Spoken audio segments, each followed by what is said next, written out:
Buenos días, somos el equipo 1 y vamos a presentar el proyecto final de modelos de optimización, que es el método de transporte.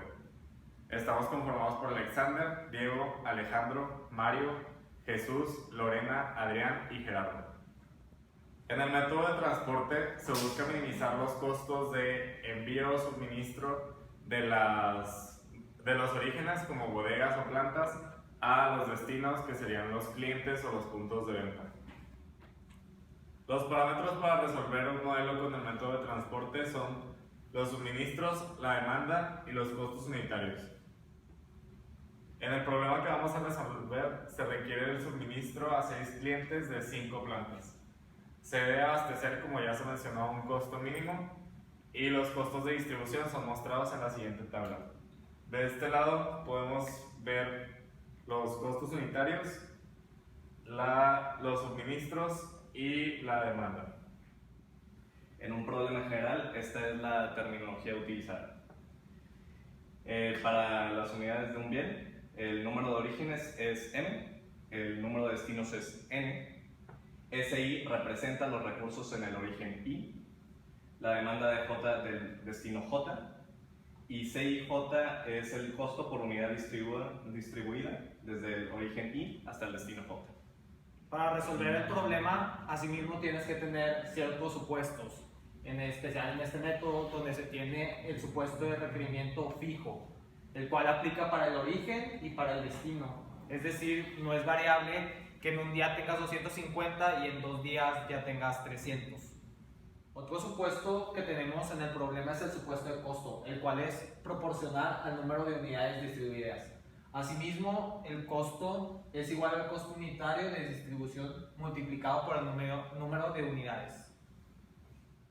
En este problema, la propiedad de soluciones factibles se representa mediante la sumatoria de todas las unidades del origen deben ser igual a la sumatoria de todas las unidades del destino. En el problema existen problemas reales. En este caso, los suministros representan cantidades máximas y no cantidades fijas que se deben distribuir, y de igual manera, para el caso de las demandas, también pueden representar cantidades máximas y no fijas de las que se deben de recibir. Tales problemas no se ajustan por completo al problema de transporte, ya que violan el supuesto de los requerimientos. Por este caso, se debe introducir al problema un destino ficticio o un origen ficticio, para que así se considere la holgura de las cantidades reales distribuidas y las máximas también. En nuestro caso, tuvimos que agregar una nueva planta ficticia para así poder balancear la demanda con la oferta. En este caso fueron 100, para que nos dé un total de 1300. Para el método simplex se puede usar para la primera solución la regla de la esquina noreste o el método de aproximación de Vogel. Y nosotros vamos a usar el método de aproximación de Vogel. Para llegar a la solución básica factible del problema, decidimos utilizar el proceso de Vogel, ya que encontramos en la literatura que es uno de los mejores. En este caso, les voy a presentar 4 pasos principales para esta metodología. Primeramente, habrá que seleccionar una variable básica entre los renglones y columnas, que todavía se puede hacer una asignación. Posteriormente, habrá que hacer una asignación que sea tan grande como para que ésta use el resto de los recursos en este renglón o la demanda restante en la columna. Esto quiere decir la más pequeña entre estas dos medidas. Posteriormente, se eliminará este renglón para las nuevas asignaciones, la que tenía la menor cantidad. Si hay algún empate, se deberá de tomar una decisión arbitraria. Finalmente, si solo queda un renglón o una columna dentro de las posibilidades, entonces el procedimiento terminará cuando se elige como básica cada una de las variables, al quitar su renglón, asociadas con este renglón o columna, que tiene la única asignación. Si esto no sucede, se deberá regresar al paso 1.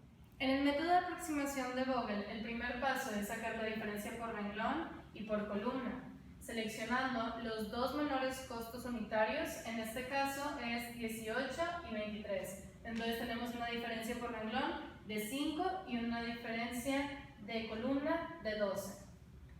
Así sucesivamente se sacan los valores por columna y por renglón. Después se debe de seleccionar la diferencia por columna o renglón mayor, en este caso es 18. Aquí hay un empate, por lo tanto se elige arbitrariamente y nosotros elegimos la columna 3. En la columna 3 elegimos el costo unitario menor, en este caso está en la planta 6, que es 0. Observamos que tenemos 100 de recursos y 200 de demanda. Por lo tanto, tenemos en la planta 6, columna 3, 100. Aquí podemos observar que los recursos ya se cumplen, entonces podemos eliminar el renglón. Una vez que eliminamos este renglón, volvemos a sacar la diferencia por columna.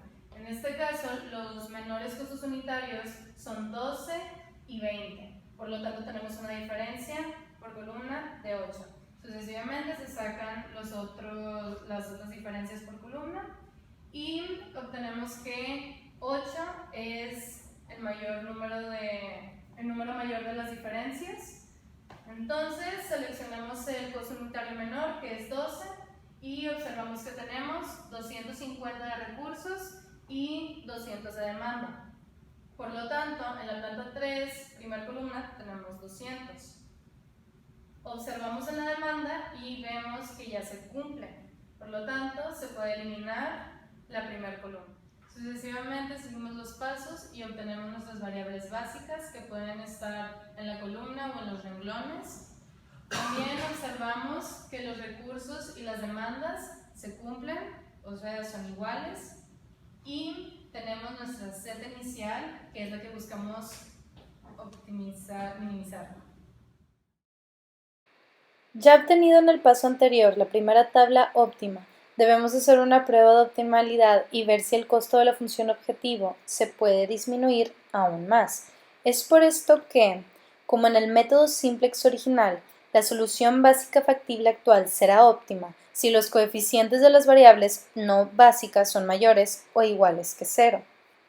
Los coeficientes del renglón 0 de todas las variables en cualquier iteración pueden calcularse como UI más VJ menos CIJ, donde UI es el múltiplo del renglón I original que se prestó, de manera directa o indirecta, del renglón 0 original en todas las iteraciones del método simplex que condujeron a la tabla actual. VJ es igual al múltiplo del renglón M más J original que se restó, de manera directa o indirecta, del renglón 0 original en todas las iteraciones del método simplex que condujeron a la tabla actual. A partir del método de aproximación de Vogel, como fue escrito anteriormente, encontramos la primera solución básica factible. Sabemos que para todas las asignaciones básicas, su costo reducido es igual a 0. Y la fórmula que describe dicho costo reducido es igual a BJ menos CIJ menos UI, tiene que ser igual a 0. Ahora, para nuestro sistema tenemos M más N número de ecuaciones y M más N menos 1 número de incógnitas. Entonces, las incógnitas son todos los BJs para cada una de las columnas y todos los UIs para cada uno de los renglones. Ahora, dado que tenemos M más N ecuaciones y M más N menos 1 incógnitas, podemos asignar el valor de 0 a cualquiera de los UIs que queramos. En este caso, se escoge el UI que contenga el renglón con mayor número de soluciones de asignaciones básicas. Entonces, en este caso hay un empate. Seleccionamos el primer renglón que tiene 2. Entonces procedemos a calcular el BJ de la columna que intersecte a ese renglón. Entonces, a partir del UI igual a 0 que nosotros asignamos por la condición de M más N ecuaciones y N más N menos 1 incógnitas, procedemos a calcular el BJ. El BJ, por ejemplo, de la columna 6 sería igual a CIJ, que es el costo del 6 a 1, menos el UI de 0. Entonces el BJ este sería igual al 4. Ahora, con el BJ de esta columna, podemos proceder a calcular el UI del renglón 2, dado que tenemos una solución básica. Esto se hace para todas las básicas. Entonces, a partir de aquí, del 24, vamos a calcular 24. 20 menos 24 da menos 4. Entonces el UI del renglón 2 es igual a menos 4. Y así sucesivamente hasta encontrar todos los UIs y todas las BJs de la tabla. Ya teniendo todos los BJs para cada una de las columnas y todos los UIs para cada uno de los renglones, procedemos a calcular el costo reducido de las soluciones de las variables no básicas. El costo reducido de las variables no básicas se calcula a partir de la ecuación UI más BJ menos el costo de esa variable tiene que ser igual al número. Si el número es negativo, significa que no mejora el modelo. Si es positivo, mejora el modelo. Entonces, para este caso y la primera iteración, encontramos que la variable x6, 4, tiene un costo reducido igual a 6. Eso significa que hay posibilidad de mejorar el modelo y hay que introducirla como variable básica y sacar otra variable. ¿Cómo escogemos la variable que sale? La variable que sale se escoge a partir de aquella que esté más cercana a 0 en su asignación. Entonces, por ejemplo, en este caso, escogimos x14. El proceso es como sigue. La variable básica que va a salir es el x14 y tiene una asignación de 100. Este 100 queremos llevarlo a que lo tenga la variable x64. Lo hacemos balanceando, pero manteniendo en cuenta que tenemos que balancear tanto los recursos como la demanda. Eso significa no puede exceder a la columna la cantidad demandada y tampoco puede exceder el renglón o ser menor a la cantidad de recursos, si no, no sería factible. Por entonces procedemos, quitamos 100 a la variable básica que sale, se lo asignamos a la variable 13, de ahí lo recorremos aquí y de aquí pasa para acá. Entonces la iteración, después, primera iteración terminaría esta siendo 0, esta siendo, se mantiene el 100, esta siendo 100 y esta siendo 100. Y se mantiene el Z 21.050. Después de hacer las iteraciones correspondientes, encontramos todos los UIs y todos los DJs. Una vez encontramos los UIs y los DJs, encontramos los costos reducidos de las variables no básicas y buscamos que satisfagan la condición de optimalidad. Condición de optimalidad siendo que el costo reducido sea 0 o negativo, porque sea un problema minimizado. Entonces observamos que todos los costos reducidos de todas las variables no básicas son negativos y que todas aquellas variables básicas son iguales a 0. Entonces ya podemos observar menos 7, menos 6, menos 18, menos 12, todos son negativos y todos los demás son 0. Por ende, nuestra tabla final es óptima y logramos minimizar a partir de 21.450, 20.150. Y este es el costo mínimo de satisfacer la demanda de los clientes con la oferta que tenemos disponible. Para entender de manera ilustrativa nuestra solución, lo que hicimos fue poner aquí las 5 fábricas o 5 orígenes que son reales, el sexto que es ficticio y que se utilizó para satisfacer el supuesto de los requerimientos, y nuestros 6 clientes. Cada quien está balanceado, 1300 y 1300. Entonces, ¿cuál es la solución? Bueno, la planta número 1 va a satisfacer 200 al cliente número 3, 50 al cliente número 6. La planta 2 va a entregar 100 al cliente número 3, 4 y 100 al cliente número 6, y así para todas las soluciones. Con esto logramos encontrar, la primera observación es, nuestra planta ficticia satisface 100 a nuestro cliente número 6. Esto no significa que realmente lo satisfazamos, significa que hay una demanda que no vamos a lograr satisfacer. Son las unidades que nuestro cliente número 6, que demanda 300, no va a recibir, o sea, más va a recibir 200 unidades. Aún así, se logró minimizar el costo y se logró obtener 20.150 como el mínimo costo para satisfacer a partir de los costos unitarios dados en el problema dicha demanda. A manera de conclusión, vemos el área de oportunidad que tiene el modelo de transporte, ya que aunque en nuestro caso se limitaba a 5 plantas y 6 destinos, esto se puede extender hasta n variables. Lo que nosotros vemos como área de oportunidad también es que el día de mañana que estemos afuera en la industria es de gran ayuda, ya que como en todas las empresas lo que se busca es minimizar los costos y maximizar las ganancias, pues este modelo es lo que nos da los resultados que nos arroja. A pesar de que nuestro modelo solamente estaba limitado a 5 plantas y 6 destinos, este tipo de modelo se puede extender hasta n variables. Es por eso que no existe una restricción que limite este proceso. A manera de conclusión tenemos que el saber este tipo de problemas y la resolución del mismo es de gran ayuda para nosotros que próximamente vamos a estar afuera en la industria trabajando o en nuestra propia empresa, ya que lo que quieren todas las empresas generalmente es maximizar los costos y reducir las pérdidas. Es por eso que es de gran utilidad. Ahora pasaremos a un segundo ejemplo en donde se explicará nuevamente el método de aproximación de Vogel. El problema 2 dice: una compañía tiene 3 almacenes con 15, 25 y 5 artículos disponibles respectivamente.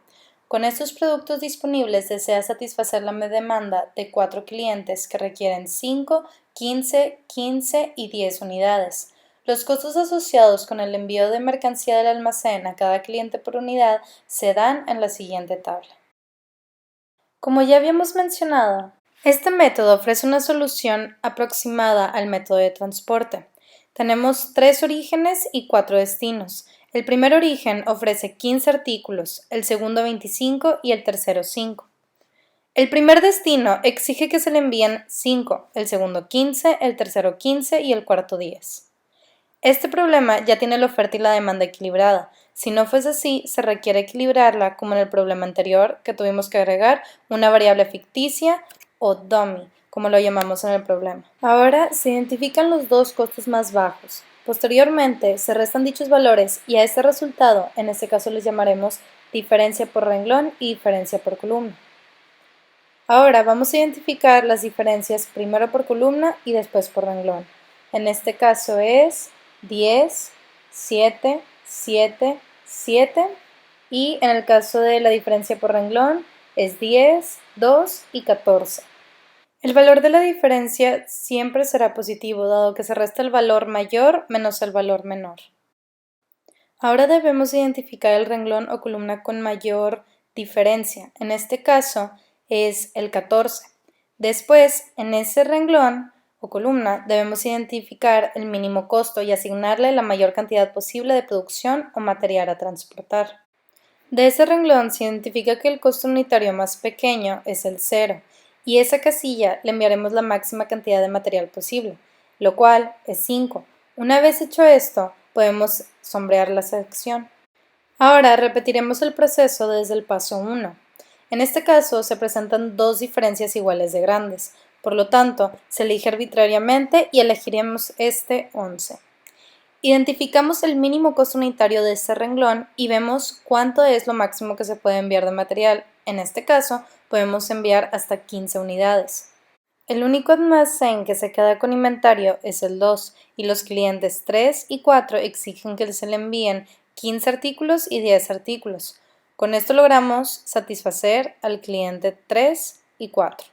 El costo total de envíos lo obtuvimos multiplicando el precio unitario con nuestras variables básicas, o sea, z es igual a 5 por 0 más 15 por 0 más 15 por 9 más 10 por 20 y da un resultado de 335. Con esto obtenemos nuestra primera solución óptima factible que reduce al mínimo el costo global de envíos. Sin embargo, se puede obtener un menor costo usando el método del salto de piedra en piedra, que es el método que usamos en el problema anterior y nos ayudó a obtener un costo menor al que teníamos inicialmente. Las ventajas del método de Vogel son que conduce rápidamente a una mejor solución. Además, tiene en cuenta en el análisis la diferencia entre los menores costos de transporte. Una de sus desventajas es que no aporta ningún criterio que permita determinar si la solución obtenida por este método es la mejor o no. Como ya he mencionado anteriormente, no solamente existe el método de Vogel para poder resolver este problema, también se puede hacer con el método de la esquina noroeste. Ambas son alternativas para encontrar una solución inicial factible. Sin embargo, el método de la esquina noroeste es un método poco eficiente, ya que las soluciones iniciales están alejadas de la solución óptima y en general se necesitan bastantes iteraciones para alcanzar dicha solución, debido a que en ninguna fase del proceso de la solución inicial factible se toman en cuenta los costos unitarios de transporte. y por lo general la solución obtenida difiere notablemente de la solución óptima. El método de Vogel por el contrario, el método de Vogel es un método que requiere mayores esfuerzos de cálculos que el método de la esquina noroeste. Sin embargo, permite obtener una solución inicial mejor que en el caso anterior, puesto que tiene en cuenta la información de los costes de transporte.